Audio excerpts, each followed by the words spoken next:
మరి ఎప్పట్లాగానే ఈ రోజు కూడా ఒక ముఖ్యమైనటువంటి వాక్యము, ప్రాముఖ్యమైనటువంటి సందేశము మీకు తెలియచేయాలని నేను ఆశపడుతున్నాను. ఈరోజు ఒక ప్రాముఖ్యమైనటువంటి వాక్యము మనం విందాము. ఇది మీ యొక్క ఆత్మీయ జీవితాలకు ఎంతగానో బలాన్ని చేకూరుస్తుంది. అలాగే ఎంతగానో ప్రోత్సాహకరంగా ఉంటుంది. మన జీవితంలో మనము ఎక్కడ ఆత్మలో మరి మిస్ అవుతున్నామో దేవునికి దగ్గరయ్యే విషయంలో, దేవునిని మనము తృప్తిపరిచేటువంటి విషయంలో మనము ఎక్కడెక్కడ మరి జారిపోతున్నామో అనేటువంటి కొన్ని ముఖ్యమైన సంగతులు ఈ సందేశంలో మీరు తెలుసుకోవచ్చు. చాలా మందికి ఆశ ఉంటది, నేను ఆత్మీయంగా ఎదగాలి, నేను దేవుణ్ణి సంతోషపరచాలి, నేను తృప్తిపరచాలి. కానీ ఎంత ప్రయత్నిస్తున్నప్పటికీ మరి ఎక్కడ తప్పు చేస్తున్నాను, నేను ఏ విషయంలో తక్కువగా ఉంటున్నాను అనే విషయము చాలా మంది ఐడెంటిఫై చేయలేకపోతారు. మరి కొంతమందికి దేవుడు ఇచ్చినటువంటి జ్ఞానాన్ని బట్టి అర్థం చేసుకుంటారు. మరి కొంతమందికి ఎవరైనా చెప్తే దాన్ని తెలుసుకుంటారు. మరి ఒకవేళ ఈ సందేశము మీకు ఉపయోగకరంగా ఉంటుందేమో, ఒక్కసారి జాగ్రత్తగా వినండి. మీరు ఆత్మీయంగా ఎదగాలి అనుకుంటే, దేవుడికి దగ్గర అవ్వాలి అని అనుకుంటే, ఎలా ఉండాలి, ఎలా ఉండకూడదు అనేటువంటి సంగతులు మరి మనము ఈ రోజు ఈ సందేశంలో చూద్దామండి. నిజమైన ఆరాధికులంటే ఎవరు అని మనం చూద్దాం. సాధారణంగా ఆరాధన, ఆరాధికుడు, ఆరాధికురాలు అంటే అందరి మైండ్ లోకి వచ్చేది ఏంటంటే పాటలు పాడటము, దేవుణ్ణి స్తుతించడము, మరి క్వైర్ టీమ్స్ లేకపోతే వర్షిప్ టీమ్స్, ఈ రీతిగా చాలా మంది ఆరాధన అంటే అందరి మైండ్ లోకి వచ్చేసేది 99% ఇదే అన్నమాట. ఆరాధన అంటే పాటలు, పాటలు అంటే ఆరాధన, వర్షిప్ అంటే ఆరాధన, ఆరాధన అంటే వర్షిప్. ఈ రీతిగా చాలా మంది అదే ధోరణిలో నడుచుకుంటారనమాట. అదే భావన చాలా మంది హృదయాల్లో కూడా ఉంటది. యాక్చువల్ గా ఆరాధన అంటే పాటలు పాడడము, వర్షిప్ చేయడము, స్తుతించడము, ఇవన్నీ కూడా నిజమే. మనం అనుకున్నది 100కి 100 పళ్ళు నిజమే. ఆరాధన అంటే పాటలు పాడడమే. అది కేవలము ఆరాధనలో ఒక భాగము అంతేనండి. అర్థమవుతుందా? ఒక మనిషి శరీరంలో కేవలము మరి మాట్లాడే నోరుని బట్టి మనిషి శరీరం అంతా ఆధారపడదు కదా. అర్థమవుతుందండి? నా చేతులు ఒకటి మీకు కనిపిస్తున్నాయి ఈరోజు, నా ముఖము మీకు ఒకటి కనిపిస్తుంది. శరీరం అంటే కేవలం ముఖము, నోరు, చేతులు అంతేనా? ఇంకేమీ లేదా? చాలా ఉంటాయి కదా. నా శరీరంలో చాలా, మన దేవుడు మనకు అమర్చినటువంటి ఈ శరీరంలో, ఆయన రూపించినటువంటి ఈ శరీరంలో దేవుడు చాలా అవయవాలను మనకు చేశాడు. అన్ని కలిపితేనే ఒక శరీరము అనేది దేవుడు ఏర్పాటు చేశాడు. అదే రీతిగా ఆరాధనలో కూడా పాటలు పాడడము, వర్షిప్ చేయడం అనేది ఒక భాగం అంతే. అసలు ఆరాధన అంటే ఏంటి? నిజమైన ఆరాధన అంటే ఏంటి అంటే, మరి బైబిల్ గ్రంథంలో గొప్ప గొప్ప ఆరాధికులు ఉన్నారండి. మనం అనుకున్నట్టు కేవలం పాటలు పాడితేనే ఆరాధికులు, చాలా గొప్ప ఆరాధికులండి అని చెప్పి అనుకుంటాం మనం. కాదు. బైబిల్‌లో నిజమైన ఆరాధికులు ఉన్నారండి. వాళ్ళు కేవలం పాటలు పాడడమే కాదు, వారింకా చాలా దేవుడికి చేశారు. చాలా గొప్ప గొప్ప కార్యాలు దేవుడికి చేశారు.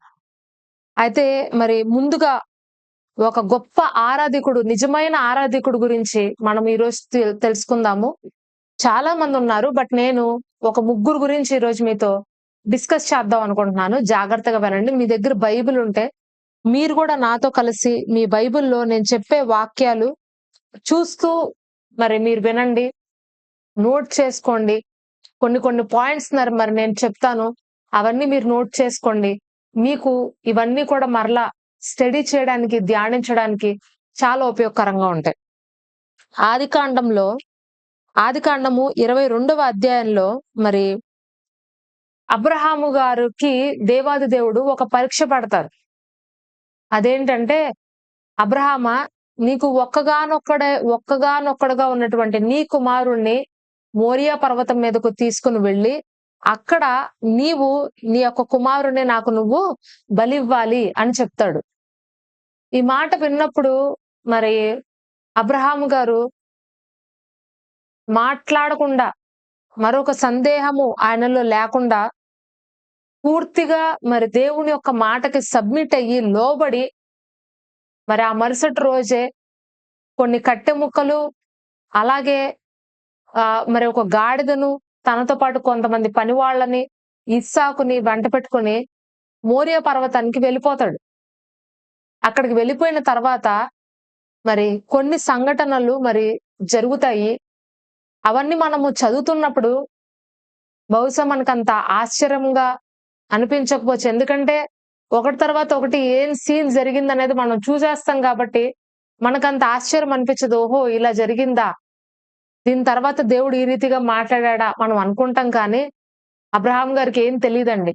ఆయన కేవలము దేవుడు చెప్పాడు అన్న ఒక్క మాటకి ఆయన లోబడి సబ్మిట్ అయ్యి కుమారుణ్ణి తీసుకొని సారా గారికి చెప్పకుండా మరి ఆ బిడ్డను తీసుకొని మోరియా పర్వతానికి ఎక్కుతాడు. అక్కడికి వెళ్ళిన తర్వాత అసలు ఏం జరుగుతుందో, ఏ రీతిగా మరి దేవుడు ఆయన చేసే కార్యానికి స్పందిస్తాడు అనే దానికి నో ఐడియా అన్నమాట. కానీ వెళ్తాడు అక్కడికి. చూద్దాం ఒకసారి ఆ వచనాలన్నీ నేను ఇప్పుడు చదువుతాను, మీరు వినండి. ఆదికాండము 22వ అధ్యాయము 2వ వచనం నుంచి చదువుతున్నానండి. అప్పుడు ఆయన, నీకు ఒక్కడై ఉన్న నీ కుమారుని అనగా నీవు ప్రేమించు ఇస్సాకుని తీసుకుని మోరియా దేశానికి వెళ్ళి అక్కడ నేను నీతో చెప్పబో పర్వతములలో ఒకదాని మీద దహన బలిగా అతన్ని అర్పించమని చెప్పినప్పుడు, తెల్లవారినప్పుడు అబ్రహాం లేచి గాడిదకు గంత కట్టి తన పరివారిలో ఇద్దరిని తన కుమారుడకు ఇస్సాకును వెంట పెట్టుకుని దహన బలి కొరకు కట్టెలు చీల్చి లేచి దేవుడు తనతో చెప్పిన చోటికి వెళ్ళాను. 3వ నాడు అబ్రహాం కన్నులెత్తి దూరపు నుండి ఆ చోటు చూచి తన పనివారితో, మీరు గాడిదతో ఇక్కడే ఉండండి, నేను ఈ చిన్నవాడు అక్కడికి వెళ్ళి దేవుడికి మ్రొక్కి మరలా మీ వద్దకు వచ్చేదమని చెప్పి దహన బలులు కట్టెలు తీసుకుని తన కుమారుడకు ఇస్సాకు మీద పెట్టి తన చేతితో నిప్పును కత్తెని పట్టుకొని పోయెను. హల్లెలూయా. చూడండి, ఇక్కడ వాక్యము సెలవిస్తుంది. అబ్రహామును అలాగే అబ్రహాం గారు అదే రీతిగా ఇస్సాకు కొంతమంది పనివారు ఆ పర్వతం మీదకి నడుచుకుంటూ వెళ్తున్నారంటండి. వెళ్తున్నప్పుడు అబ్రహాం గారు మరి అక్కడ ఉన్నటువంటి పనివారితో చెప్పారంట, మీరు ఇక్కడే ఉండండి, నేను నా కుమారుడు దేవుడికి మ్రొక్కి మరలా మేము మీ దగ్గరికి వచ్చేస్తాం. మ్రొక్కి అనే మాట ఉంది కదా, ఇదే ఆరాధన అంటే. యాక్చువల్ గా మరి ఇంగ్లీష్ లో రాయబడి ఉంది ఆరాధన, వర్షిప్ అని రాయబడి ఉంటదండి. ఇంగ్లీష్ లో అయితే వర్షిప్, మనకి తెలుగులో మ్రొక్కెను అని వ్రాయబడి ఉంది. కానీ మరి ఇంగ్లీష్ లో అయితే కరెక్ట్ వర్డ్ ఇచ్చారనమాట, వర్షిప్. వాళ్ళు వర్షిప్ చేయడానికి దేవుని దగ్గరికి వెళ్ళారంట. మరి వెళ్తూ ఆయన చెప్పిన మాట ఏంటంటే, నేను నా కుమారుడు దేవుడికి మ్రొక్కి మరలా మీ వద్దకు వచ్చేస్తాము అని చెప్పాడు. అంటే అబ్రహాం గారిలో ఒక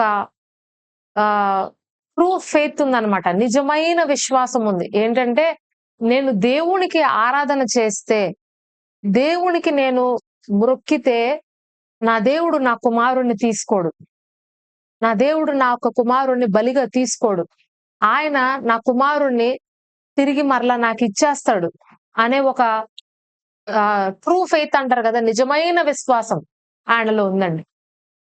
మీరు ఇక్కడ కొన్ని పాయింట్స్ రాసుకోండి. నిజమైన ఆరాధికులు ఎలాగుంటారంటే దేవుడి మాటకు లోబడతారు. ఏంటండి మొట్టమొదటి పాయింట్, దేవుడు మాటకు వాళ్ళు లోబడతారు. నిజమైన ఆరాధన చేసేవారు దేవుడి చిత్తానికి వాళ్ళు సబ్మిట్ చేసుకుంటారనమాట. నేను ఈ యొక్క కార్యము చెయ్యాలి అని అంటే దేవుడి చిత్తము అనేది మరి కావాలి, దేవుడు నాకు ఏం చెప్తే అది నేను చేస్తాను అని అనుకుని మరి ఆ దేవుడి చిత్తానికి వారు లోబడతారండి. హల్లెలూయా. దేవుడి చిత్తానికి లోబడతారు. ఇక్కడ అబ్రహాం గారిని కనుక మీరు చూస్తే మరి 100కి 100 పాళ్ళు కూడా ఆయన దేవుడి చిత్తానికి లోబడ్డాడండి. దేవుడు చెప్పాడు, నీవు నీ కుమారుడిని తీసుకొని ఆ పర్వతం మీదకు వెళ్ళి అక్కడ నువ్వు నాకు బలి ఇచ్చేసేయ్ అనంటే, సాధారణంగా మనమైతే గనక అలాంటి కార్యాలు చేయమంటే, అమ్మో! నేను చేయలేను. లేక లేక కుమారుడు పుట్టాడు. లేక లేక ఈ కుమారుడిని నేను కన్నాను. ఏంటి ప్రభువా! నీకసలా కొంచెమైనా దయ, జాలి ఉందా? ఇంత కఠినంగా ఎలా నువ్వు మాట్లాడగలుగుతున్నావు? ఈ రీతిగా నువ్వు ఎలాగా మరి నన్ను ఈ కార్యం చేయమని అడుగుతున్నావు? నేనే 100 సంవత్సరాల వయసున్నప్పుడు ఈ కుమారుడిని కన్నాను గదా! ఇప్పుడు నన్ను ఎలా ఇచ్చేయమంటావు? సరే అండి. అబ్రహాం గారి జీవితంలో మరి కుమారుడొచ్చాడు. ప్రేమించాడు ఆ కుమారుడిని కాబట్టి దేవుడు ఇవ్వమని అడిగాడు. మరి మన జీవితాల్లో ఇప్పుడు ప్రాక్టికల్‌గా మనం కనుక ఆలోచించుకుంటే, మన దైనందిక జీవితంలో మనం కనుక ఆలోచిస్తే, కొన్నిసార్లు మరి మన యొక్క ఉద్యోగం మనకి ఎక్కువగా మరి ప్రేమిస్తాం మన ఉద్యోగాన్ని. కొన్నిసార్లు మన గృహాన్ని మనం ఎక్కువగా ప్రేమిస్తాం. మన తల్లిదండ్రులు మనం ఎక్కువగా ప్రేమిస్తాం. మన యొక్క ఘనత అంటారు గదా! మన యొక్క ఆ ఒక స్టేటస్‌ని మనం ఎక్కువగా ప్రేమిస్తాం. కొన్ని ప్రయారిటీస్ మన లైఫ్‌లో మనము ఎక్కువగా ఇస్తా ఉంటామనమాట. ఒక్కొక్కసారి దేవుడు చెప్తాడు, "నువ్వు దీనికి ఎక్కువగా ప్రయారిటీ ఇస్తున్నావు. దీనికి ఎక్కువగా సమయాన్నిస్తున్నావు. దీనిని నువ్వు నాకు బలిగా ఇవ్వు" అని అడిగితే, మనము ఇవ్వడానికి సిద్ధమేనా? ఒక నిజమైన ఆరాధికుడైతే కనక, దేవుడి కన్నా ఏది కూడా మరి మొదటి స్థానాన్ని పెట్టుకోడు. నిజమైన ఆరాధికుడు ఎలాగుంటాడంటే, ఏదో 4 పాటలు పాడి, స్టేజ్ మీద ఎక్కి, తన యొక్క గానముతో, తన యొక్క గొంతుతో వచ్చిన వారందరిని తృప్తిపరచడం మాత్రమే కాదండి తన జీవితం. అక్కడితో అయిపోలేదు ఒక వర్షిప్పర్ యొక్క లైఫ్ అనేది. మరి స్టేజ్ కింద తన యొక్క పర్సనల్ లైఫ్‌లో తను ప్రతి విషయంలో సాక్రిఫైస్‌గా ఉంటాడు. ప్రతి విషయంలో త్యాగపూరితంగా ఉంటాడు. ప్రతి విషయంలో కూడా సరెండర్ అవుతాడు దేవుడికి. ఒక సరెండర్ అయినటువంటి హృదయాన్ని, లోబరచబడినటువంటి హృదయాన్ని దేవుడు ఎంతగానో ప్రేమిస్తాడు. ఈరోజు నువ్వు దేవుడికి లోబడుతున్నావా? నువ్వు నిజమైన ఆరాధికుడివి. నువ్వు దేవునికి లోబడుతున్నావా? సమర్పించుకుంటున్నావా నీ జీవితాన్ని? నువ్వు నిజమైన ఆరాధికురాలివి. నువ్వు దేవుడి చిత్తాన్ని చేయడానికి సమస్తమును కూడా విడిచిపెట్టగలిగినటువంటి ఆ ఒక్క హృదయం నీలో ఉందా? కొంతమంది మరి చాలా డ్రెస్సులుంటాయి ఇంట్లో.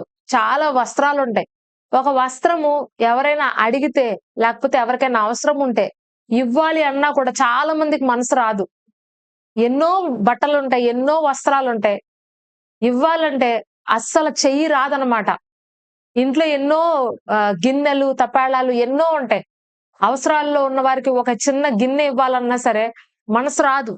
ఎందుకివ్వాలి అన్నట్లుగా ఆలోచిస్తారు. వారికి ఎవరైతే పక్కన వాళ్ళు ఒక గిన్నె అడుగుతారో అదే గిన్నె మీకిష్టమై ఉంటది. ఎవరైతే పక్కన వారు ఒక వస్త్రం అడుగుతారో అదే వస్త్రం మనకిష్టమై ఉంటది. అవునా అండి? చాలా సార్లు అలా మనకిష్టమైనది ఇతరులు మనల్ని అడుగుతున్నారని మనం ఏదో ఒకటి చెప్పి, సాకు చెప్పి, ఆ ఒక్క మాటను మనం తప్పిస్తాం. దేవుడు ఇక్కడే మనల్ని పరీక్షిస్తాడు. నీకు నిజంగా ఇచ్చే మెంటాలిటీ ఉందా లేదా? నీకు నిజంగా ఇతరులని అవసరాలు తీర్చే మనసు నీలో ఉందా లేదా? అది దేవుడు పరీక్షిస్తాడు. నీ యొక్క పాకెట్‌లో మరి ఒక రూ. 1000 అవసరాల్లో ఒకళ్ళొస్తారు. అన్నా నాకొక 200 సహాయం కావాలన్నా, ఒక 200 ఉంటే ఇవ్వనంటే, వెంటనే ఈజీగా చాలా మంది అబద్ధం చెప్పేస్తారు. నా దగ్గర అసలు డబ్బులే లేవమ్మా. అస్సలు లేవు డబ్బులు. నేను మర్చిపోయొచ్చాను ఇంట్లో అని చెప్తారు.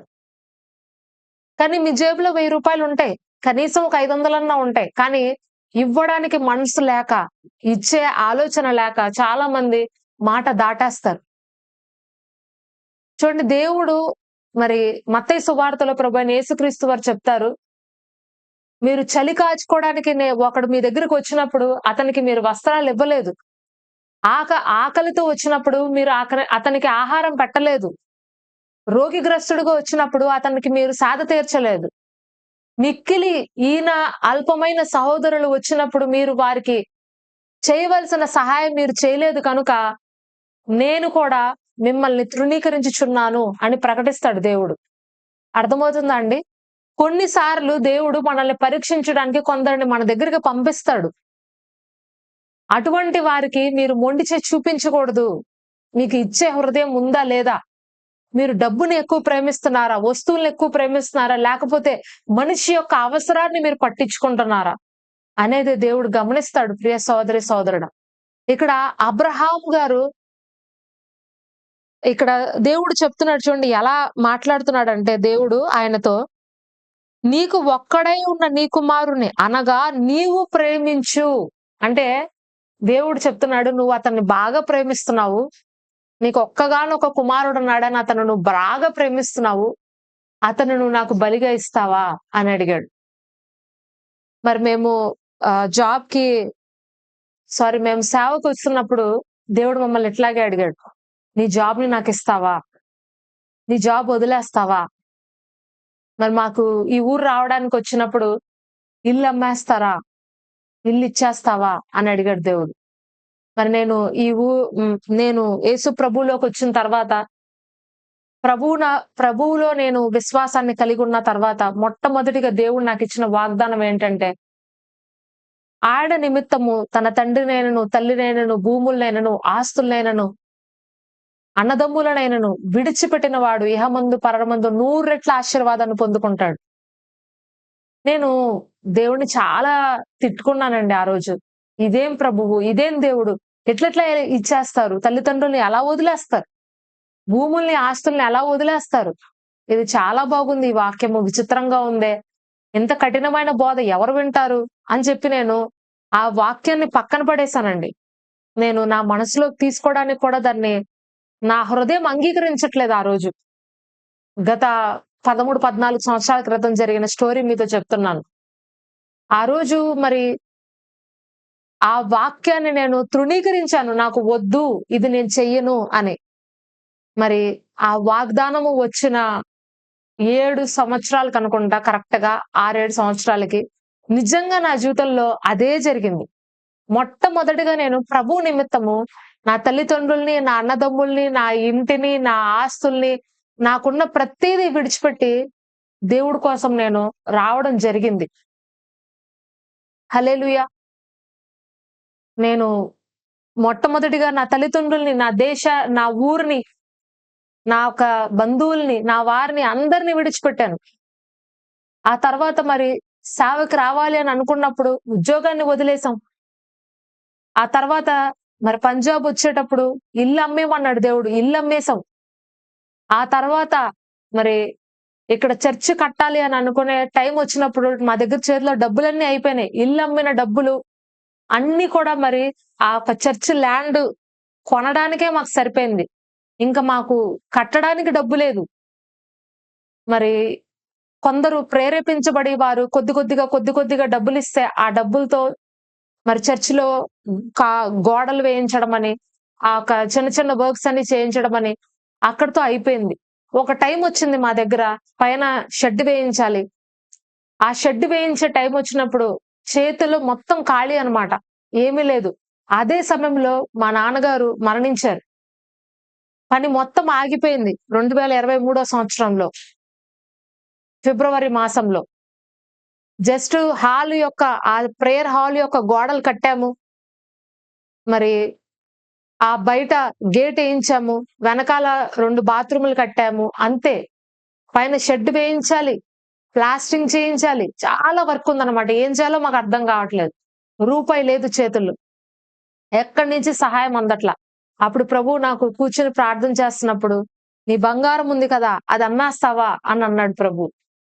అప్పుడు నా దగ్గర కొంత బంగారము మరి నేను దాచుకొని ఉంచుకుంటే, ఆ బంగారం అంతా దేవుడికి మరి నేను నా దగ్గరున్న కొద్దిపాటి బంగారాన్ని తీసుకొచ్చి మరి అమ్మేసి, ఆ డబ్బులు తీసుకొచ్చి మరి షెడ్ కొనుక్కొని, ఆ షెడ్ అంతా చర్చ్‌లో వేయించి, మరలా పని స్టార్ట్ చేశామన్నమాట మార్చి నుంచి. ఆ రీతిగా కొద్ది కొద్దిగా దేవుడు ఆ ఒక్క మందిరం కట్టడానికి మార్గాలు తెరిచారు.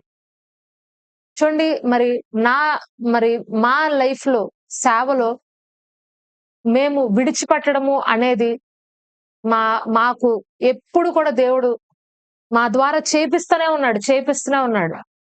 అందరిని విడిచిపెట్టేలా చేశాడు మొట్టమొదటిగా. ఉద్యోగాలు విడిచిపెట్టేలా చేశాడు, ప్రాంతాలు విడిచిపెట్టేలా చేశాడు, ప్రతిదీ విడిచిపెట్టేలా చేశాడు. అంటే ఆయన ఉద్దేశం ఏంటంటే ఆయన ఇంత కఠినాత్ముడా అంటే కాదండి. నీ హృదయము దేని మీద ఉంది? దేవుడి మీద ఉందా? ఈ వస్తు సంపదల మీద ఉందా? ఆయన మీద ఉందా? లేకపోతే నీ యొక్క భోగ భాగ్యాల మీద ఉందా?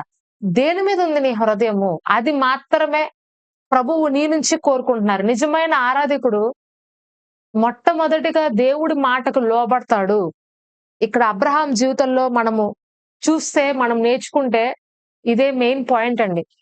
దేవుడికి తను మొట్టమొదటి ప్రయారిటీ ఇచ్చాడు.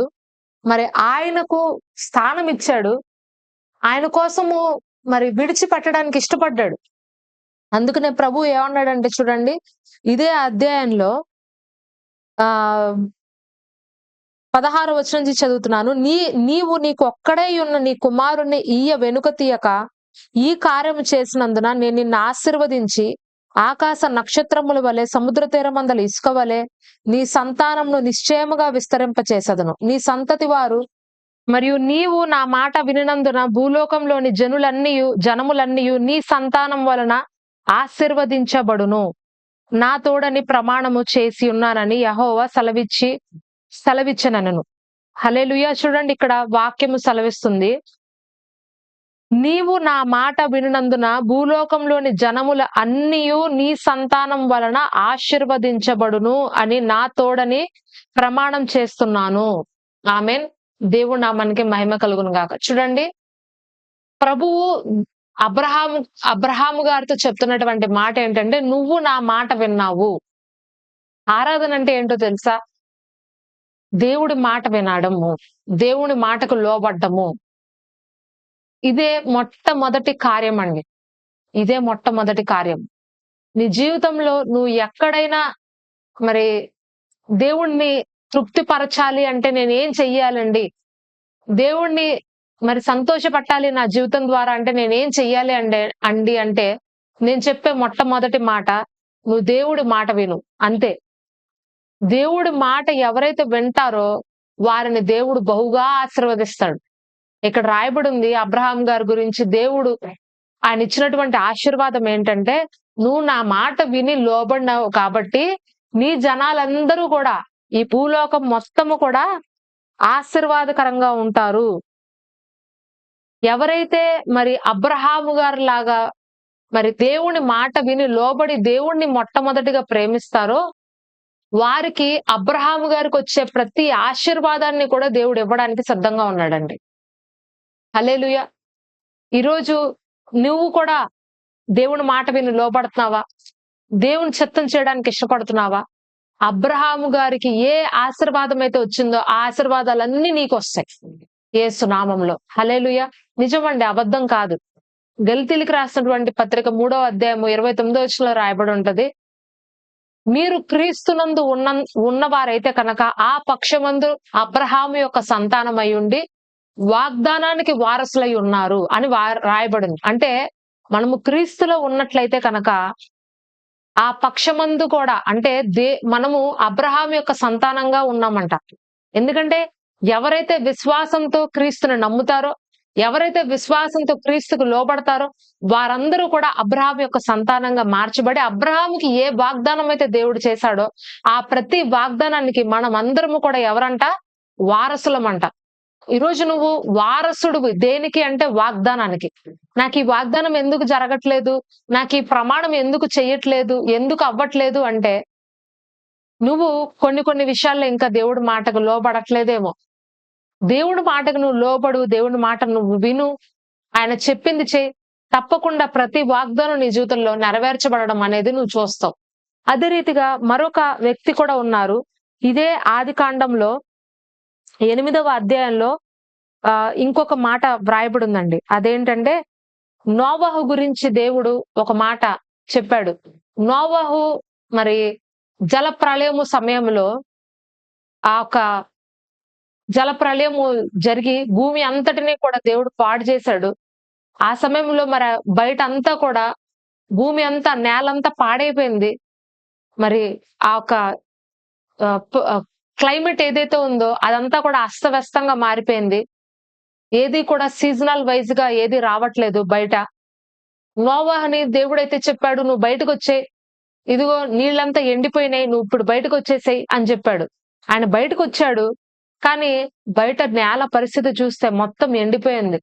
సారం లేనట్టుగా ఉంది. మరి క్లైమేట్ చూస్తే అంత అస్తవ్యస్తంగా ఉంది. ఏం అర్థం కావట్ల. దేవుని యొక్క కోపము, దేవుని యొక్క ఆ ఉగ్రత మరి ఆయనకి కళ్ళకు కనపడినట్టు కనపడుస్తుంది. నోవాహుకి ఏం చేయాలో అర్థం కాలేదు. అప్పుడే ఆయన హృదయంలో ఒక ఆలోచన వచ్చింది. దేవుని యొక్క కోపాన్ని నేను తగ్గించాలి అంటే నేను ఒక కార్యం చెయ్యాలి అని అనుకుని ఆయన ఒక పని చేశాడండి. ఆదికాండము 8వ అధ్యాయంలో 19వ వచనం నుంచి చదువుతున్నానండి. 18 నుంచి చదువుతున్నాను.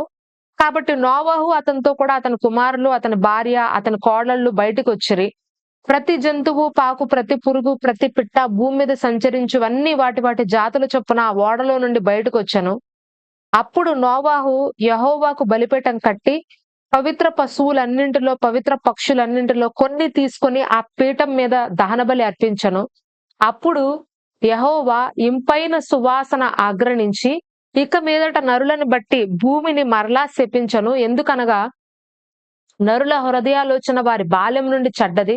నేనిప్పుడు చేసిన ప్రకారముగా ఇక సమస్త జీవులను సంహరింపను. భూమి నిలిచి ఉన్నంత వరకు వెదకాలం, కోతకాలం, శీతోష్ణములు, వేసవి, శీతాకాలము, రాత్రింబగళ్ళు ఉండక మానవని తన హృదయములో అనుకొనెను.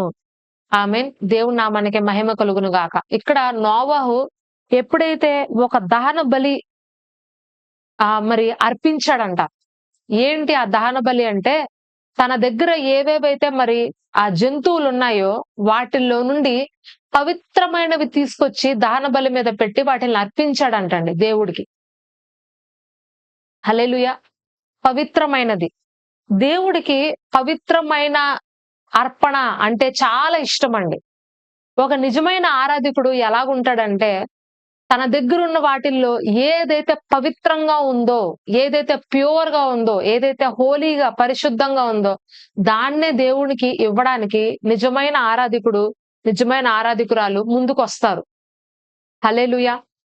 ఇక్కడ నాకు ఒక పరిస్థితి, నోవాహు యొక్క పరిస్థితి నేను కొంచెం అర్థం చేసుకోగలిగా. అదేంటంటే, మరి నోవాహు దగ్గర కొన్ని పక్షులు, కొన్ని జంతువులు, కొన్ని ఆ ఒక్క జంతువులు మాత్రమే ఆయన దగ్గర ఉన్నాయి.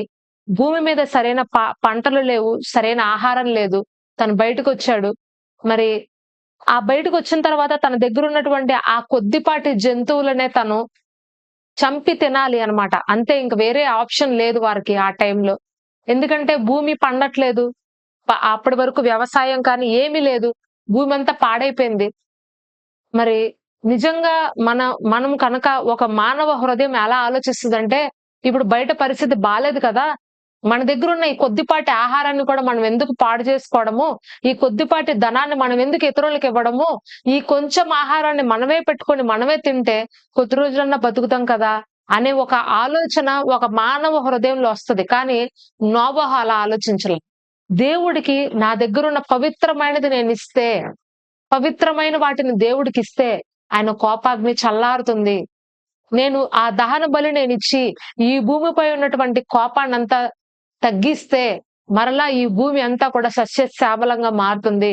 మరలా మనం ఇక్కడ ఒక సమృద్ధిని చూడొచ్చు అని అనుకుని తన దగ్గర ఉన్నటువంటి పవిత్రమైనవి దేవుడికి ఇచ్చేసినప్పుడంట, ఆ దహన బలిలో నుంచి ఒక ఇంపైన సువాసన దేవుడి సన్నిధికి వెళ్ళిందంటండి.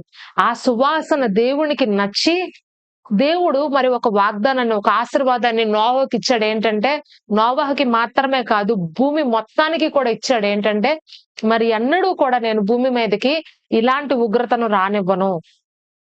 మరి ఎన్నడూ కూడా నేను ఈ భూమిని నాశనం చేయను. ఈ భూమి ఉన్నంత వరకు పగలు రాత్రి ఉంటది. వేసవి కాలం, శీతాకాలము, వర్షాకాలము, అన్ని కాలాలు వాటి వాటి సమయాల్లో జరుగుతాయి అని దేవుడు ఒక నిబంధన నోవహుతో చేశాడంట. చూడండి, మనము పవిత్రమైనటువంటి బలిని దేవుడికి ఇచ్చినప్పుడు దేవుడు తన యొక్క కోపాగ్నిని తగ్గించుకుంటాడు. తన ఉగ్రతను తగ్గించుకుంటాడు. తను చెయ్యాలని అనుకున్న దాన్ని చేయకుండా ఆగుతాడు. అర్థమవుతుందండి? పవిత్రమైన హృదయము. మరి ఆ రోజుల్లో పవిత్రమైన జంతువులను అర్పించి దేవుని యొక్క కోపాగ్నిని తగ్గించారు. మరి ఇప్పుడు మనం జంతువులను, పక్షులను, పశువులను ఇవ్వాల్సిన అవసరంలా మన హృదయమే ఒక బలి. మన యొక్క హృదయమే ఒక పవిత్రమైనటువంటి బలి దేవునికి. విరిగి నలిగిన హృదయము దేవునికి ఇష్టమైన బలి అని దేవుని వాక్యం సెలవిస్తుంది. ఒక హృదయము పరిశుద్ధంగా, పవిత్రంగా ఉన్నప్పుడు ఆ హృదయంలో నుంచి వచ్చేటువంటి పాట కావచ్చు, ఆ హృదయంలో నుంచి వచ్చేటువంటి ప్రార్థన కావచ్చు, ఆ హృదయంలో నుంచి వచ్చేటువంటి చిన్న మూలుగు కావచ్చు, అది దేవుడికి ఒక ఇంపైన సువాసనగా దేవుని వద్దకు వెళ్ళిపోతది. నీ కుటుంబంలో దేవుని యొక్క ఉగ్రత రాకుండా నీ పవిత్రమైన బలి దేవుని ఆ ఉగ్రత నుంచి నిన్ను విడిపిస్తుంది. సాతాను యొక్క శోధనల నుంచి విడిపిస్తుంది.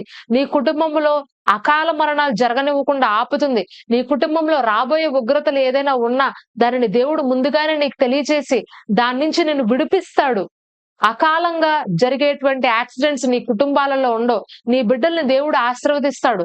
నీ సంఘాన్ని దేవుడు ఆశీర్వదిస్తాడు. నీ పిల్లల్ని దేవుడు ఆశీర్వదిస్తాడు.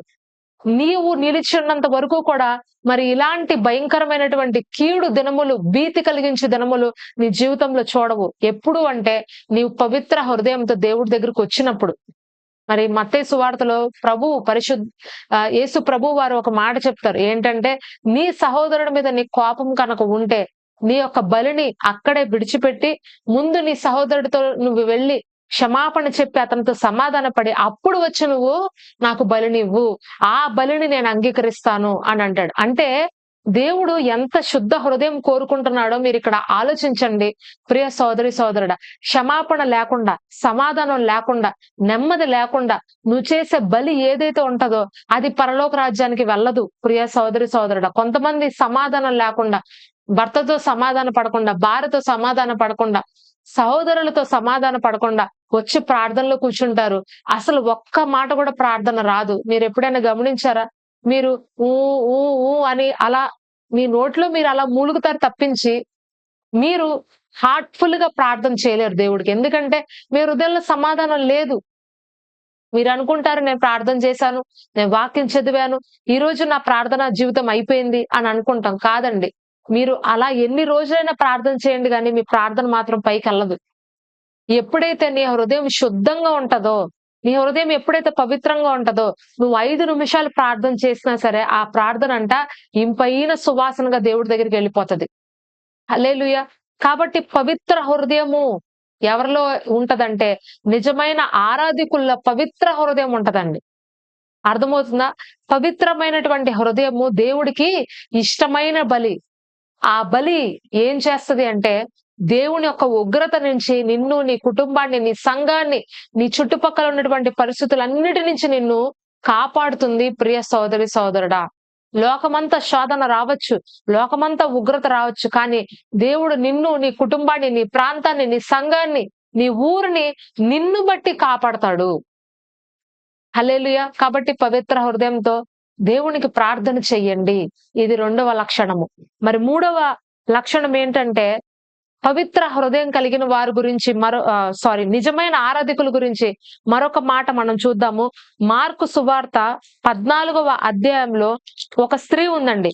ఆవిడ మరి తన దగ్గర ఉన్నటువంటి విలువైనది దేవుడికి ఇచ్చేసింది. ఆవిడ ఎవరంటే పాపాత్మురాలైనటువంటి ఒక స్త్రీ. ఆమె గురించి మీకు అందరికీ తెలుసు. మరి యేసు ప్రభు వారు ఇక సిలువకి వెళ్ళిపోయే ముందు మరి ఆయన సీమోను అనేటువంటి ఒకరి ఇంట్లో విందుకు కూర్చుంటాడు. అక్కడ మరి ఒక పాపాత్మురాలైనటువంటి స్త్రీ వెనక నుండి వచ్చి తన దగ్గర ఉన్నటువంటి ఆ అత్తరు బాటిల్ ని తీసుకొచ్చి అది పగలగొట్టి దేవుని యొక్క తల మీద పోసి ఆయనని అభిషేకించి ఆయన పాదాలని తన కన్నీటితో కడిగి ప్రభువుని ఆరాధించుకుంటదండి అక్కడ. హల్లెలూయా. నిజమైన ఆరాధన అంటే ఇదే. నిజమైన ఆరాధన ఎలాగుంటదంటే విలువైనది ఇచ్చేస్తాం. మన దగ్గర ఉన్నటువంటి విలువైనది, మన దగ్గర ఉన్నటువంటి ఆ హృదయాన్ని మనం పగలగొడతాం దేవుడి సన్నిధిలో. ఇదే నిజమైన ఆరాధన అంటే. హన్న దేవుడి సన్నిధిలో తన యొక్క హృదయాన్ని కుమ్మరించిందంట. ఎప్పుడైతే హన్న దేవుడి సన్నిధికి వచ్చి నీళ్లు కుమ్మరించినట్లుగా తన హృదయాన్ని కుమ్మరించిందో హన్నాని దేవుడు ఆశీర్వదించి ఆమెకు సమూయేలు అనేటువంటి ఒక గొప్ప ప్రవక్తను ఆమె గర్భంలో ప్రవేశించే విధంగా ఆమె గర్భాన్ని దేవుడు ఆశీర్వదించాడు. అదే రీతిగా ఇక్కడ ఈ పాపాత్మురాలైన స్త్రీ కూడా తన దగ్గరున్న అత్తర్ బాటిల్ని తీసుకొచ్చి పగలగొట్టి దేవుణ్ణి అభిషేకించి ఆయనను ఆరాధించిందంటండి. ఒకసారి మనం ఈ వచనం కూడా చదువుదాము. మార్కు సువార్త 14వ అధ్యాయము 3వ వచనం నుంచి చదువుతున్నాను. ఆయన బేతనియాలో కుష్ఠరోగి అయిన సీమోని ఇంట భోజనానికి కూర్చుండి ఉన్న అప్పుడు ఒక స్త్రీ మిక్కిలి విలువ గల అచ్చ జటమాంసి అత్తరుబుడ్డి తీసుకొచ్చి ఆ అత్తరుబుడ్డి పగలగొట్టి ఆ అత్తరు ఆయన తల మీద పోసెను. అయితే కొందరు కోప్పడి, ఈ అత్తరు ఇలాగ నష్టపరచనేలా, ఈ అత్తరు 300 దేనారముల కంటే ఎక్కువ వెలకమ్మి బీదలకు ఇవ్వచ్చు అని చెప్పి ఆమెను గురించి సణుగుకొనిరి. అందుకు యేసు ఇట్లనెను, ఈమె జోలికి పోకండి, ఈమెను ఎందుకు తొందర పెట్టుచున్నారు? ఈమె నా ఎడల మంచి కార్యం చేసెను. బీదలు ఎల్లప్పుడూ మీతోనే ఉన్నారు, మీకు ఇష్టమైనప్పుడల్లా వారికి మేలు చేయవచ్చు, నేను ఎల్లప్పుడూ మీతో ఉండను. ఈమె తన శక్తి కొలది నా భూస్థాపన నిమిత్తం నా శరీరాన్ని ముందుగా అభిషేకించను. సర్వలోకంలో ఎక్కడ ఈ సువార్త ప్రకటించబడనో అక్కడ ఈమె చేసింది జ్ఞాపకార్థకంగా ప్రశంసించబడనని మీతో నిశ్చయముగా చెప్పుచున్నాను. ఆమేన్. చూడండి, ఇక్కడ ఈ పాపాత్మురాలైనటువంటి స్త్రీ చేసినటువంటి ఈ కార్యాన్ని బట్టి దేవుడు చాలా ఆనందించాడంటండి. బీదలకి ఈ యొక్క డబ్బులు నువ్వు ఇవ్వచ్చు కదా, నీ దగ్గర నీకంత ఎక్కువగా డబ్బులు ఉంటే నువ్వు అత్తరు పగలగొట్టేసే మరి దేవుణ్ణి నువ్వు అభిషేకించావు కదా, అదేదో ఆ డబ్బు తీసుకొచ్చి బీదలకి ఇస్తే బీదలన్నా కొద్ది రోజులు భోంచేస్తారు కదా, ఈ అత్తరు ఎందుకు ఇలా నువ్వు నష్టపరిచావు, ఆయన మీద పోయాల్సిన అవసరం ఏంటి అని చెప్పి అక్కడ ఉన్న వాళ్ళందరూ ఆమెను వెక్కిరించారంట. ఎందుకు ఆ అత్తరు గురించి వాళ్ళంతా గొప్పగా మాట్లాడుతున్నారంటే, సాధారణంగా యూదులలో ఉన్నటువంటి ఒక పద్ధతి, ఒక ఆచారం ఏంటంటే, యూదా స్త్రీల దగ్గర అత్తరు ఆ అత్తరు యొక్క పర్ఫ్యూమ్ బాటిల్ అనేది వారి దగ్గర ఖచ్చితంగా పెట్టుకుంటారండి. అది వారి యొక్క వివాహ సమయాలలో వారు దానిని యూజ్ చేసుకుంటారు. వారు ఎవరి దగ్గర ఆ పర్ఫ్యూమ్ బాటిల్ ఉంటదో వారిని చాలా గౌరవంగా చూస్తారనమాట. మన సౌత్ ఇండియన్స్ దగ్గర చాలా మంది దగ్గర మరి బంగారము ఉంటే, ఎంత బంగారం ఉంటే అంత విలువ. ప్రతి ఒక్కరూ కూడా వారి ఇంట్లో కుమార్తెలు పుడితే కనుక కొంత మటుకు బంగారాన్ని కూడ్చుకుని పెట్టుకుంటారు. ఎందుకంటే పెళ్లి టైంకి యూజ్ అవుద్దండి, వివాహ సమయానికి ఇది యూజ్ అవుతుందండి, మా అమ్మాయికి బంగారము అని చెప్పి అలా కూడబెట్టుకుని మరీ అప్పైనా సరే చేసి బంగారాన్ని పెడతారు మన సైడ్. ఎందుకంటే ఆ పెళ్లి సమయంలో ఆమెను ఆ బంగారం వేసి ఘనపరచాలని చాలా మంది తల్లిదండ్రుల యొక్క కోరిక అన్నమాట. అదే రీతిగా యూదులలో కూడా ఆ పర్ఫ్యూమ్ బాటిల్ ఉంటే చాలు వాళ్ళని చాలా ఘనంగా ఆ రోజుల్లో చూసేవారు.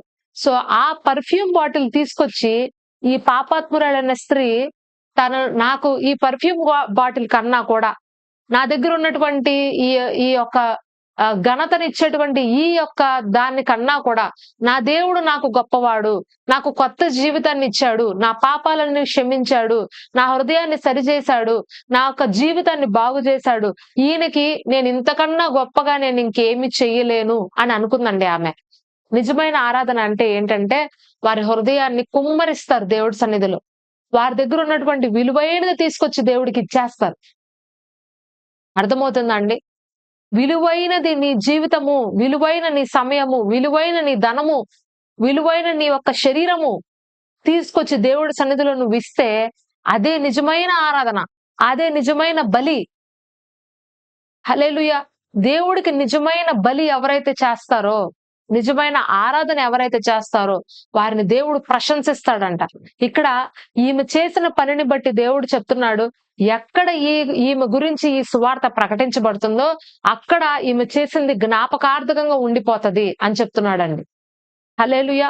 చూడండి, మరి మీరు ఎప్పుడైతే విలువైనది మీరు చేస్తారో మీ తరతరాలు మిమ్మల్ని జ్ఞాపకం పెట్టుకునే విధంగా దేవుడు మిమ్మల్ని ఆశీర్వదిస్తాడంట. నిజమైన ఆరాధికుల్ని తరతరాలు జ్ఞాపకం పెట్టుకునే విధంగా దేవుడు ఆశీర్వదిస్తాడండి. వారి పేరును బట్టి వారి తరాలన్నీ ఆశీర్వదించబడతాయి. వారు చేసిన కార్యాలను బట్టి వారి తరాలన్నీ ఆశీర్వదించబడతాయి. వారి సంఘాలన్నీ ఆశీర్వదించబడతాయి. ఒక్క వ్యక్తి అనేక సంఘములకు ఆశీర్వాదకరంగా ఉంటాడు. ఒక్క వ్యక్తి అనేక తరాలకు ఆశీర్వాదకరంగా ఉంటాడు. ఇప్పుడు ఆమె చేసిన పని ఈ రోజు వరకు మనం మాట్లాడుకుంటున్నాము అంటే దాని అర్థం ఏంటంటే ఆమె ఆరాధనను దేవుడు అంతగా ఇష్టపడ్డాడు. దేవుడు ఈరోజు నీ ఆరాధన ఇష్టపడుతున్నాడా? నువ్వు చేసే ఆరాధన దేవుడికి ఇష్టంగా ఉందా అంటే ఈ 3 లక్షణాలు నీలో ఉండాలి. నువ్వు దేవుడి మాట వినాలి. పవిత్రమైన హృదయంతో దేవుడిని ఆరాధించాలి. నీ దగ్గరున్న విలువైనది దేవుడికి నువ్వివ్వాలి. అప్పుడు దేవుడు నీ యొక్క ఆరాధన అంగీకరిస్తాడు. ప్రియ సోదరి, సోదరుడా. నీ ఆరాధన అంగీకరించబడుతుంది అంటే అనడానికి సూచన ఏంటంటే, నీవు నీ యొక్క ఆత్మీయ జీవితంలో రోజు రోజుకి నువ్వు దేవుడికి దగ్గరగా వెళ్తా ఉంటావు. పరిశుద్ధాత్మలో ప్రతిరోజు నువ్వు ఆనందిస్తావు. పరిశుద్ధాత్మలో ప్రతి దినము కూడా నువ్వు మరి సంతోషిస్తూ ఉంటావు. పౌలు శీలలు తీసుకెళ్లి చెరసాల్లో పెట్టి వేడిలేసేసారు చేతులకి. వేసినప్పుడు వాళ్ళ గాయాలతో, నొప్పులతో, రక్తం కారుతూ అంత బాధపడుతున్న సమయంలో కూడా వాళ్ళంట చెరసాల్లో కూర్చుని పాటలు పాడుతుంటే ఆ ఆరాధన ద్వారా చెరసాల పునాదులు అదిరిపోయి భూకంపం వచ్చిందంట అక్కడ. ప్రతి సంకెళ్ళు ఊడి పడిపోయినాయంటండి. అంటే ఒక పవిత్ర హృదయంలో నుంచి వచ్చే ఆరాధన, ఒక పాట ఎలాగుంటదంటే ఇతరుల సంకెళ్ళను విడగొట్టాలి. ఇతరుల జీవితాలలో బంధకాలను విడగొట్టాలి. మనం అనుకుంటాం గొప్పగా పాడుతున్నారు. వారి పాటలు పాడుతున్నప్పుడు నీ జీవితంలో బంధకాలు తెగిపోతా ఉంటాయి. అలాంటి ఆరాధికులు పాట పాడుతుంటే. మీకు యేసన్న గారి పాటలు మీరు ఎంతమంది విన్నారు? నేను యేసన్న గారి పాటల ద్వారానే ఆ దేవునిలో ఆత్మీయంగా నేను ఎదిగానండి. దేవునిలో ఆత్మీయంగా ఎదగడానికి, దేవునికి దగ్గరగా నడవడానికి యేసన్న గారి పాటలు నా జీవితంలో ఎంతో గొప్ప ప్రభావాన్ని చూపించాయి. హల్లెలూయా! మరి ఆ పాటలు ప్రతిరోజు కూడా మరి నాకు ఇంట్లో రహస్యంగా నేను ప్రార్థన చేసుకునేదాన్ని. నాకు ఎవరు మరి ఆ సమయంలో సపోర్ట్ చేసేవారు కానీ, నాతో ప్రార్థించేవారు గాని ఎవరు ఉండేవారు కాదు. మరి నేను ఆ సమయంలో ఒంటరిగా ప్రార్థన చేసేదాన్ని. కన్నీటితో ప్రార్థన చేసేదాన్ని. కొన్నిసార్లు చాలా డిప్రెషన్‌లోకెళ్ళేదాన్ని.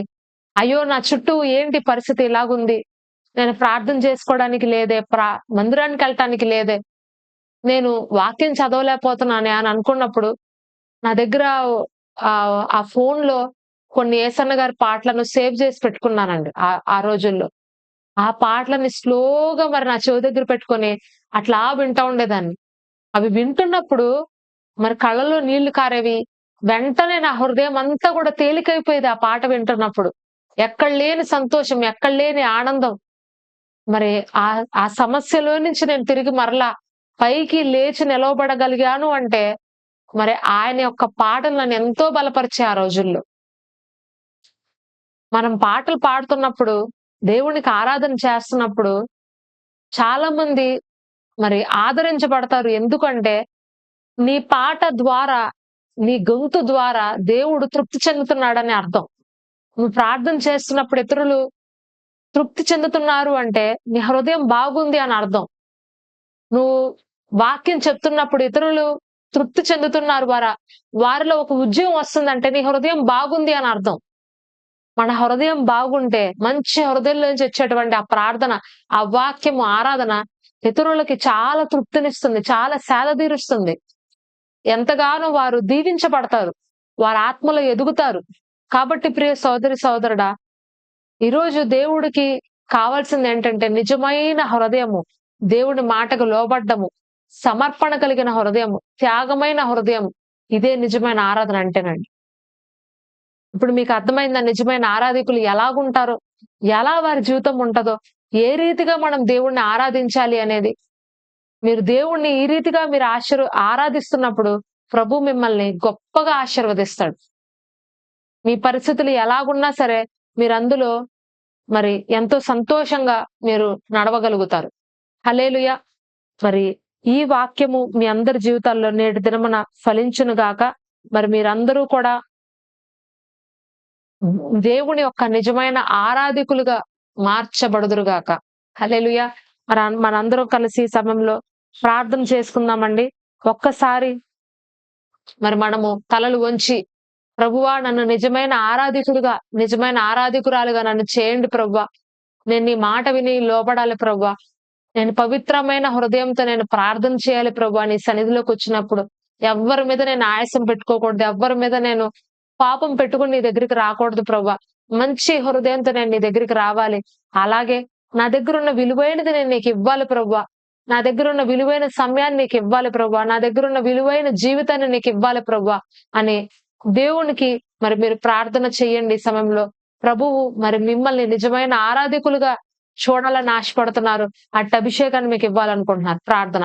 పరిశుద్ధుడా తండ్రి, నీకు వందనాలు, స్తోత్రాలయ్యా. ఇదిగో మరి మమ్మల్ని అందరినీ నిజమైన ఆరాధికులుగా చేయండి ప్రభా.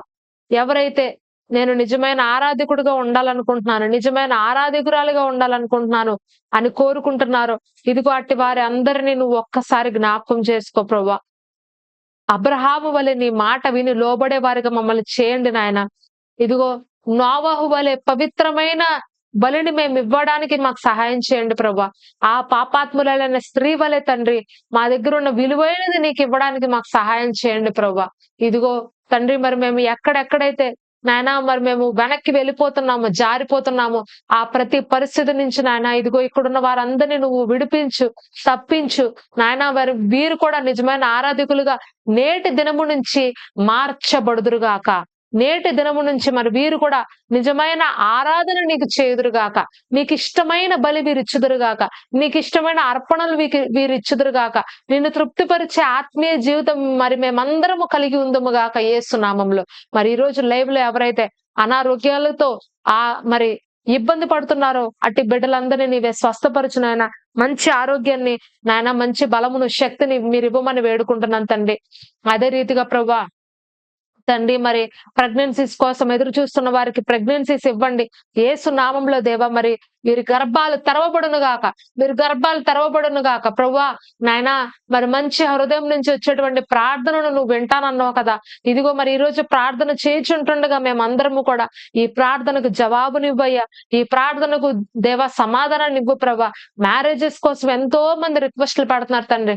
ఇదిగో మ్యారేజెస్ విషయంలో దేవా ఈ సాయంత్రకాల సమయంలో ఒక గొప్ప సమాధానము వచ్చును గాక. ఏకాంగులను సంసారులుగా నువ్వు చేసే దేవుడు తండ్రి. ఎవరి జీవితంలో కూడా నేను ఈ కొరతతో ఉన్నాను, వైవాహిక జీవితంలో నేను ఇబ్బందితో ఉన్నానని చెప్పుకోకుండా ఎవరైతే మరి ఈ రోజు ఈ ప్రార్థనలో ఏకీభవిస్తూ నాకు మ్యారేజ్ అవ్వట్లేదు అని బాధపడుతున్నారో అట్టి బిడ్డలందరికీ మ్యారేజ్ విషయంలో మరి ఒక శుభ సమాచారాన్ని మీరు వినిపింపచేయమని యేసు నామంలో అడుగుచున్నాను తండ్రి. ప్రభువా మరి వీరందరినీ దీవించి ఆశీర్వదించు. అలాగే సేవలో ఉంటున్న వారిని కూడా ప్రత్యేకంగా జ్ఞాపకం చేసుకోతండి. ప్రభువా ఏ సేవలో అయితే నిరాశతో, నిస్పృహతో, కొరతలతో, ఇబ్బందులతో నాయనా పరిచర్య కొనసాగుతుందో, ఆర్థిక ఇబ్బందులతో కొనసాగుతుందో, మరి డబ్బు లేక సేవ ఆగిపోతుందో తండ్రి అట్టి వారిని నువ్వే జ్ఞాపకం చేసుకో ప్రభా. వారి యొక్క సేవలలో ప్రతిఫలాన్ని ఇవ్వండి ప్రభా. ఆర్థిక ధన సహాయాన్ని పంపించు ప్రభా. కొత్త ఆత్మలను పంపించు ప్రభా. సేవలు విస్తరించబడును గాక యేసు నామంలో. మరి ఎంత దినాలలో నిజమైన సేవకులు, సేవకురాండ్రు లేపబడుదురు గాక. ఈ భూమి అంతా మేము విస్తరించదము గాక. ఈ భూమి అంతా మేము దీవనకరంగా మార్చబడతాము గాక. ఈ నార్త్ ఇండియా ప్రజలను ఆశీర్వదించు తండ్రి. నార్త్ ఇండియాలో తండ్రి మరి ఉజ్జీవాన్ని తిరిగి మరలా నువ్వే రగులు కొల్పండి ప్రభా. ఇక్కడ లేని ఉజ్జీవాన్ని తిరిగి మరలా యేసు నామంలో దేవా మరి రప్పించమని వేడుకుంటున్నాం తండ్రి. యేసు నామంలో మరి ఇక్కడ అనేక మిషనరీలు రావాలి ప్రభా. అనేక మంది సేవకులు ఇక్కడ లేవాలి ప్రభా. అయా మంచి ప్రార్థనా పరులను లేపండి ప్రభా. రోధించే స్త్రీలను లేపండి ప్రభా. అయా మంచి సేవకులని, సమర్పణ కలిగిన వారిని, త్యాగపూరితంగా సేవ చేసే వారిని ఇదిగో పంపించండి ప్రభా. నాయనా మరి మేము ఇక్కడ ఉంటుండగా మమ్మల్ని కూడా నువ్వు ఆశీర్వదించు ప్రభా. మరి మేము కూడా నాయన మరి మాకు అనేక మంది శిష్యులని, శిష్యురాండ్రల్ని యేసు నామంలో తయారు చేయడానికి మాకు కృపనివ్వండి. అట్టి అభిషేకాన్ని ఇవ్వండి ప్రభా. అయ్యా తండ్రి భూదిగంతాల వరకు మమ్మల్ని ఆశీర్వాదకరంగా చేస్తానని వాగ్దానం ఇచ్చో తండ్రి. ఈ వాగ్దానాన్ని నిలబెట్టండి ప్రభా. అన్ని జనులకు వెలుగుగా మమ్మల్ని చేయండి ప్రభా. క్రీస్తు నామము ఎరుగని వారి మధ్యలో మమ్మల్ని తీసుకెళ్ళండి ప్రభా. ఇదిగో మేము ఇక్కడ ఉన్నాము తండ్రి. మమ్మల్ని వాడుకో యేసయ్యా. మమ్మల్ని వాడుకో ప్రభా. తండ్రి మరి మేము సిద్ధంగా ఉన్నాం ప్రభా. కష్టాలలో ఉన్న వారికి, బాధల్లో ఉన్న వారికి, వేదనల్లో ఉన్న వారికి సేవ చేయడానికి మేము సిద్ధంగా ఉన్నాం ప్రభా. మమ్మల్ని వాడుకో తండ్రి. మమ్మల్ని వాడుకో ప్రభా. నీ కోసం మమ్మల్ని నిలబెట్టుకో ప్రభా. అయ్యా తండ్రి ప్రతి పగిలి ఉన్న పాత్రను తిరిగి సరిచేసి వాడే దేవుడు కదా నాయన. తండ్రి ఇదిగో ఎంతో మంది ఇక్కడ చేతులు చాచి అడుగుతున్నారు మమ్మల్ని నీ పనిలో వాడుకోమని. అట్టి వారందరినీ నువ్వు వాడుకో ప్రభా. నీ పని కొరకు నాయన అనేక మంది పనివారిని నువ్వు దేవా లేవనెత్తి ప్రభా. తండ్రి ఈ యొక్క పంటను కోయడానికి మాకు శక్తినివ్వండి ప్రభా. అటువంటి కృపనివ్వండి ప్రభా.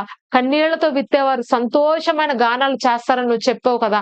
ఇదిగో మేము కన్నీళ్లతో ఈ వాక్యాన్ని విత్తుచుంటుండగా దీనికి సంతోషమైన పంటను మేము కోయడానికి రానున్న రోజుల్లో మా కృపనివ్వండి ప్రభువా.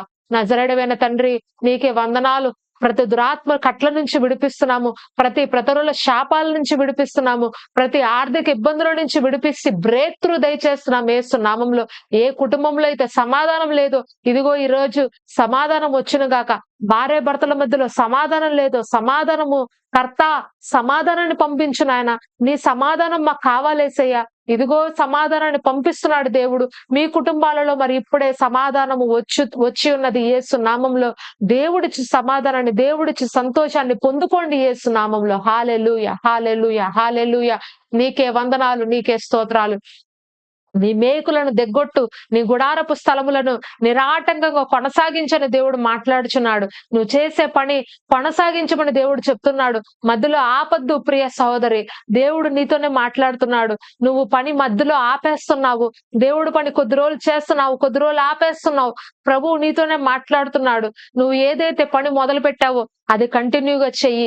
దేవుడు నీ యొక్క పనిని బట్టి ఆయన ఆనందిస్తున్నాడు. నువ్వు చేసే పనిలో దేవుడు నమ్మకత్వాన్ని చూస్తున్నాడు.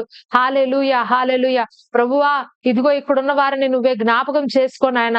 వీరు ఎవరైతే నాయన ఆ పని చేస్తూ నాయన, నీ పని చేస్తూ మధ్యలో ఆగిపోతున్నారో అట్టి బిడ్డలను నువ్వే ఆశీర్వదించు తండ్రి. తిరిగి మరలా నీ పని నిరాటంకంగా చేయడానికి నువ్వే కృప చూపించమని వేడుకుంటున్నాం తండ్రి. నీకే వందనాలు, స్తోత్రాలు తండ్రి చెల్లిస్తూ చిన్ని ప్రార్థన యేసుక్రీస్తు వారి అతి శ్రేష్టమైన నామంలో అడిగి వేడుకుంటున్నాం నా ప్రియ తండ్రి. Amen, amen, amen. ప్రభు మిమ్మల్ని అందరినీ ఆశీర్వదించి దీవించును గాక. ఆమెన్. నన్నొక్క క్షణమైన విడువని ప్రేమ, కంటి పాపగా కాచిన ప్రేమ. నన్నొక్క క్షణమైన విడువని ప్రేమ, కంటి పాపగా కాచిన ప్రేమ.